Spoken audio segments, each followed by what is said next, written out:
আসসালামু আলাইকুম। আমার পিছনে দেখতেছেন আপনার নাম কি? বান্টি ভাই। বান্টি ভাই। এক সময় আমি ওনার নাটক দেখতাম মোবাইলে বা কিংবা টিভিতে। এখন আজ সরাসরি ওনার সাথে একটা নাটকের জন্য ছুটে আসলাম ঢাকাতে। আমার এই পাশে আছে ভাই, আপনার নামটা কি? অনুভব মাহবুব।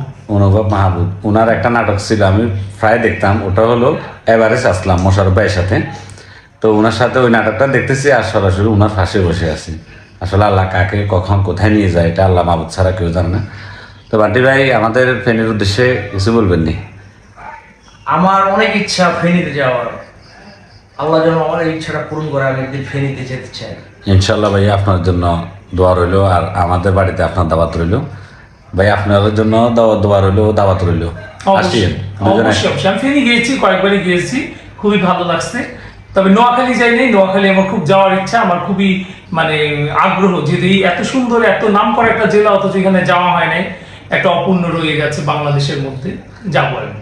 যখন গেছেন তখন তো আপনাদের সাথে আমাদের পরিচয় হয় না, এখন যেহেতু পরিচয় হয়েছে এখন আমাদের এরিয়াতে যাবেন, আমাদের গ্রামে যাবেন, আমাদের গ্রামটা দেখে আসবেন। কি কম ভাই? অবশ্যই আপনাদের গ্রামে যাবো। আর আমি ফেনীর কথা অনেক শুনছি, ফেনী শহর নাকি অনেক উন্নত।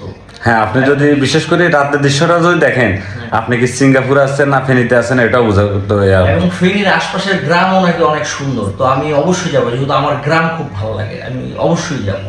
আচ্ছা, আপনার ভাইয়ের গ্রাম বাড়ি কোথায়? আমার বাপ দাদারা ছিল চাঁদপুরের, আমার তো জন্ম ঢাকায়। আচ্ছা আর ওনারা চাঁদপুর থেকে আছে। সেই হিসেবে আপনি যদি আমাকে জিজ্ঞেস করেন, আমার গ্রামের বাড়ি করে চাঁদপুর, ফরিদগঞ্জ থানা। আচ্ছা আচ্ছা, ঠিক আছে। তো এই সবাই দোয়া করবেন আর আমাদের ভিডিওটা সবাই শেয়ার করে দিয়েন। ধন্যবাদ। আসসালামু আলাইকুম। ওয়ালাইকুম।